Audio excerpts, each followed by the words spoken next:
नरेंद्र मोदी की अपनी जो अयासी है, जो एपस्टीन फाइल में जो उनका बार बार नाम आ रहा है, ये हमलावरों के पक्ष में खड़ी है। ये इजराइल और अमेरिका का जो एक्सेस है, जो एपस्टीन फाइल में नाम आने के कारण, अदानी को बचाने के कारण नरेंद्र मोदी जो ट्रंप के आगे पूरी तरीके से सरेंडर कर दिए हैं, ट्रंप के आगे नरेंद्र मोदी ने पूरी तरीके से सरेंडर कर दिया है शर्मनाकपूर्ण तरीके से। और 200 के आसपास बच्चियों के स्कूल पर हमला किया। अमेरिका और इजराइल ने यह मैसेज देने की कोशिश की है कि इस लड़ाई में भारत उनके साथ है, कि वह शांति का देश है, शांति के पक्ष में खड़ा होगा। उससे दुनिया का ध्यान भटकाने के लिए ये युद्ध छेड़ा गया है। भारत सरकार जो इस बेशर्मी के साथ हमलावरों के पक्ष में खड़ी है, हम लोग उसको भी कंडेम कर रहे हैं। अदानी को बचाने के लिए एपस्टीन फाइल में जो बार बार नाम आ रहा है, हजारों सालों का इन दोनों का साझेपन का इतिहास है, अपनी पूरी विदेश नीति को अमेरिका के आगे गिरवी रख दिया है। जो संप्रभु देश होने का हम गुमान भरते थे, वो बच्चियों के मारे जाने पर कोई स्टेटमेंट नहीं जारी करता है। को भारतीय जनता पार्टी के लोगों को, इस देश के आम लोगों की कोई चिंता नहीं है। तो हमने देखा कि मार देते हैं और हमारे सरकार के द्वारा किसी भी प्रकार का उस पर कोई कमेंट, कोई प्रतिक्रिया नहीं आती है। ईरान पर अमेरिका और इजराइल ने संयुक्त हमला किया है, इस हमले को किस तरह से देख रहे हैं आप?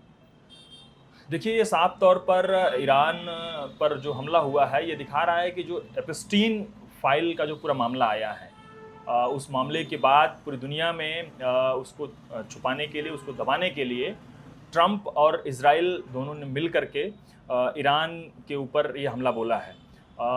हम देख रहे थे कि लगातार ओमान के नेतृत्व में एक ट्रेड डील हो रही थी और वो ट्रेड डील एक कंक्लूजन तक पहुंच चुकी थी, वो फाइनलाइज होने वाली थी।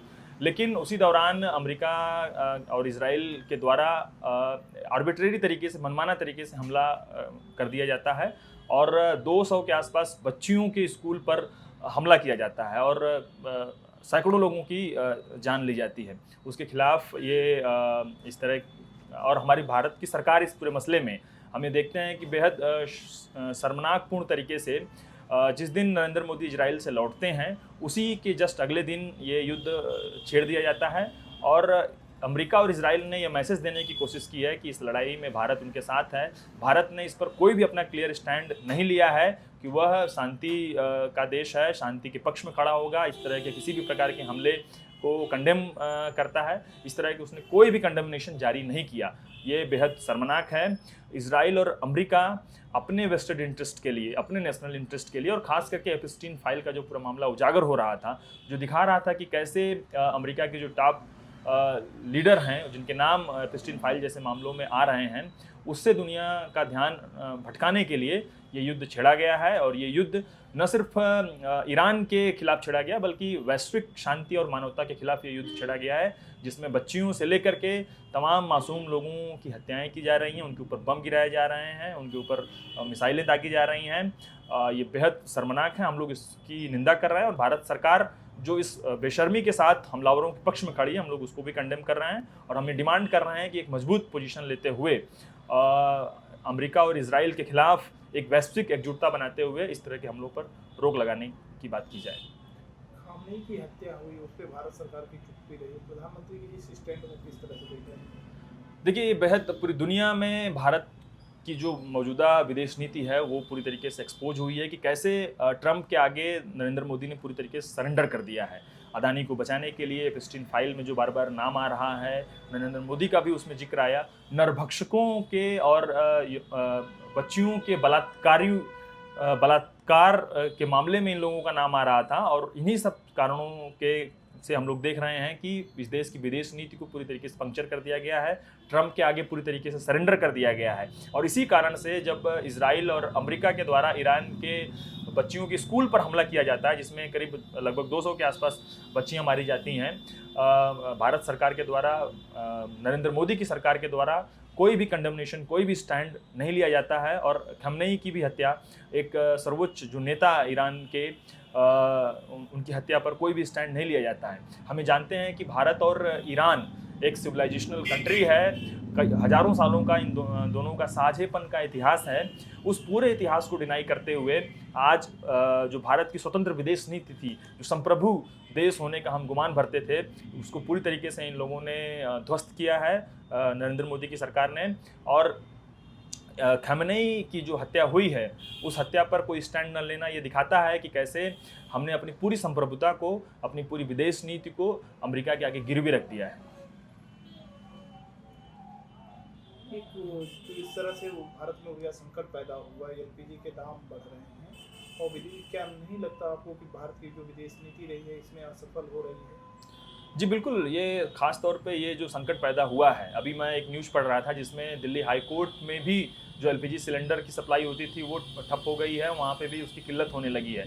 ये स्पष्ट रूप से भारत सरकार की, मौजूदा नरेंद्र मोदी की सरकार की विदेश नीति का परिणाम है, क्योंकि ये हमलावरों के पक्ष में खड़ी है। ये इज़राइल और अमेरिका का जो एक्सिस है उसके पक्ष में खड़ी होने के कारण ईरान के साथ जो गैस की सप्लाई या खाड़ी देशों के साथ हमारी जो सप्लाई हमको होती थी वो पूरी तरीके से प्रभावित हुई है। अगर आज भारत अपनी एक मजबूत, स्वतंत्र, संप्रभु विदेश नीति के साथ मजबूती के साथ खड़ा होता और युद्ध के खिलाफ खड़ा होता और अमेरिका और इजराइल के द्वारा जो युद्ध थोपा गया है, पूरी वैश्विक संकट पैदा करने की कोशिश की जा रही है, अगर आज भारत उसके खिलाफ खड़ा होता तो ये संकट हमारे समक्ष मौजूद नहीं होता। एलपीजी की सप्लाई और तमाम उस तरह की सप्लाई का संकट हमारे समक्ष मौजूद नहीं होता। हम यही देख रहे हैं चीन को, यही देख रहे हैं रूस को, वो उनके जहाज़ों को पूरा परमिट है, लेकिन चूँकि भारत अमेरिका और इजराइल के उस पक्ष में जाके खड़ा है, वो खamenei की मृत्यु पर कोई कंडेमनेशन नहीं जारी करता है, कोई स्टेटमेंट नहीं जारी करता है, वो बच्चियों के मारे जाने पर कोई स्टेटमेंट नहीं जारी करता है, उसी का खामियाजा हमें भुगतना पड़ रहा है। उसी के कारण इस देश में एलपीजी गैस या ईंधन की जो समस्या उत्पन्न होने जा रही है, भारत सरकार की विदेश नीति का परिणाम है जो बेहद शर्मनाक है। ये और संकट गहराता हुआ ही दिख रहा है। मौजूदा मोदी की सरकार इसको निपटने में पूरी तरीके से फेल साबित हुई है। खamenei की हत्या के बाद प्रदर्शन हुए, भारत में भी प्रदर्शन हुए। उन प्रदर्शनों को लेकर बीजेपी से जुड़े लोगों का कहना है कि ये देश विरोधी गतिविधि है, भारत में नहीं होनी चाहिए थी। ऐसे लोगों को आप क्या कहेंगे? देखिए, ये लोग इन लोगों की हकीकत समझिए कि भारत और ईरान का रिश्ता वर्षों पुराना, 5000 साल पुराना भारत और ईरान का रिश्ता रहा है और बहुत से मसलों में ईरान भारत को सपोर्ट करता रहा है। सस्ते में वहाँ से हमको तेल मिलता रहा है, वहाँ से खाद्य आपूर्ति होती रही है, खेती किसानी के लिए हमको वहाँ से बहुत सहूलियतें मिलती रही हैं। लेकिन मौजूदा सरकार ने जो स्टैंड लिया है और उस स्टैंड के कारण भारत को बहुत नुकसान झेलना पड़ रहा है। बीजेपी के लोगों को, भारतीय जनता पार्टी के लोगों को इस देश के आम लोगों की कोई चिंता नहीं है, ईरान की बच्चियों की चिंता नहीं है। इस एक देश की संप्रभुता को वायलेट करते हुए उसके सर्वोच्च नेता को मार दिया जाता है, उसकी कोई चिंता नहीं है। वैश्विक व्यवस्था की कोई चिंता नहीं है, मानवता और शांति की कोई चिंता नहीं है। उन्हें सिर्फ और सिर्फ चिंता अगर है तो उन्हें बस इस बात की चिंता है कि नरेंद्र मोदी जो ट्रंप के आगे पूरी तरीके से सरेंडर कर दिए हैं, जो एप्स्टीन फाइल में नाम आने के कारण, अदानी को बचाने के कारण पूरी तरीके से सरेंडर नजर आ रहे हैं। ये लोग बस नरेंद्र मोदी और ट्रंप के गुणगान करने में लगे हुए हैं।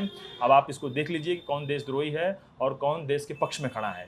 जाहिर तौर पे जो लोग शांति की बात कर रहे हैं, न्याय की बात कर रहे हैं, जो लोग युद्ध खत्म हो इसकी बात कर रहे हैं, वो लोग बिल्कुल ये बात कह रहे हैं कि अमेरिका और इजराइल के द्वारा एक तरफा युद्ध ये थोपा गया है, बच्चियों की हत्या करके ये इस युद्ध की शुरुआत की है अमेरिका और इजराइल ने, और नरेंद्र मोदी पूरी तरीके से इस मामले में उन हमलावरों के पक्ष में खड़े हैं। तब भारतीय जनता पार्टी के लोगों के पास इसका कोई जवाब नहीं है कि वो इसका जवाब दे सकें, तो वो इसी तरह की सर्टिफिकेट बांटने में लगे हुए हैं कि ये लोग देशद्रोही हैं ये लोग, जबकि हमारी इस देश की जो आवाम है वो शांति के पक्ष में खड़ी है, वो न्याय के पक्ष में खड़ी है, वो अमेरिका और इजराइल के द्वारा थोपे गए युद्ध के खिलाफ खड़ी है। वो चाहती है कि चीज़ें हालात बेहतर हों, लेकिन चूंकि इस युद्ध की शुरुआत अमेरिका और इजराइल के द्वारा की गई है, लिहाजा हम सब को उसको कंडेम करना होगा, उसके खिलाफ आवाज़ उठानी होगी, और इसलिए जगह जगह से लोग आवाज़ उठा रहे हैं। हमारा कॉन्स्टिट्यूशन भी, हमारा फंडामेंटल ड्यूटी हमको ये सजेस्ट करता है, हमारा फंडामेंटल राइट, डायरेक्टिव प्रिंसिपल्स हमारे कॉन्स्टिट्यूशन के सजेस्ट करते हैं कि विश्व में शांति व्यवस्था को बनाए रखने के लिए हमें एकजुट रहना चाहिए, हमें आवाज़ उठानी चाहिए। तो अगर लोग संविधान के मूल्यों में यकीन कर रहे हैं, तो भाजपा के लोग अगर उन्हें देशद्रोही कह रहे हैं, तो ये बिल्कुल ये हमें समझना चाहिए कि ये लोग आखिर किसकी तरफदारी कर रहे हैं। किसी ट्रंप के आगे इतना इस कदर सरेंडर होने की जो स्थिति इनकी साफ तौर पर दिखाई दे रही है। भारत के पड़ोसी जो देश हैं मित्रवत रहे हैं पुराने संबंध, लेकिन वर्तमान में वो दिखता नहीं है। आपके जो मित्र देश हैं उनसे लगातार बिगड़ते संबंध, क्या लगता नहीं आपको कि भारत की जो विदेश मंत्रालय, जो विदेश नीति है, उसको पे एक बार समीक्षा की ज़रूरत है? नहीं, बिल्कुल गहन समीक्षा की ज़रूरत है। भारत की विदेश नीति, आप देखिए कि दुनिया में इतने बड़े वैश्विक बदलाव हो रहे हैं, तमाम तरीके से तमाम जगहों पर युद्ध जारी हैं, और हमने देखा कि हमारे यहाँ एक ईरान का एक फ्लीट जो ट्रेनिंग के लिए हमारे यहाँ आया हुआ था, और उसको अमेरिका और इजराइल के नेक्सस ने उसको मार करके कई जवानों को शहीद कर दिया। जो हमारे यहाँ लोग एक अतिथि के रूप में आए हुए थे, जिनके साथ ट्रेनिंग हुई थी, जिसको हमारी देश की जो चीफ कमांडर हैं सेना की, जो राष्ट्रपति हैं, उन्होंने जिसको उन्होंने उनके सामने जो सारी ट्रेनिंग के वो सारी चीज़ें हुई थी, उसको हमने देखा कि मार देते हैं, और हमारे सरकार के द्वारा किसी भी प्रकार का उस पर कोई कमेंट, कोई प्रतिक्रिया नहीं आती है। ये दिखाता है कि कैसे हमारे देश की विदेश नीति पूरी तरीके से कॉम्प्रोमाइज़्ड हो चुकी है, और इसी कॉम्प्रोमाइजेशन का परिणाम है, इसी अमेरिका जैसे देशों के आगे सरेंडर कर देने का परिणाम है कि चाहे हमारे पड़ोसी देश, चाहे बांग्लादेश हो, श्रीलंका हो, नेपाल हो गया, इन सब के साथ हमारे रिश्ते बेहद ख़राब होते जा रहे हैं। या तो ये देश चाइना के पक्ष में जा रहे हैं, चाइना के साथ खड़े होते नज़र आ रहे हैं, या फिर ये हमसे पूरी तरीके से दूरी बना रहे हैं। तो ये बिल्कुल मौजूदा भाजपा की सरकार ने ये स्थापित किया है कि इनको देश चलाने का जो तरीका है वो नहीं है। ये कुछ चंद लोगों के इंटरेस्ट को बनाए रखने के लिए, अदानी अंबानी के इंटरेस्ट को बनाए रखने के लिए, नरेंद्र मोदी की अपनी जो अयासी है, जो एपस्टीन फाइल में जो उनका बार बार नाम आ रहा है, उस इंटरेस्ट को बनाए रखने के लिए कि उससे बचे रहें, ये पूरी तरीके से कॉम्प्रोमाइज़ कर गए हैं, जिसके कारण से इनको इस देश के हित से, इस देश के राष्ट्रीय हित से कुछ लेना देना नहीं है। ये बस अपने लाभ के लिए, अदानी और अंबानी जैसे कुछ चंद पूंजीपतियों के लाभ के लिए इस देश की पूरी विदेश नीति के साथ समझौता कर बैठे हैं।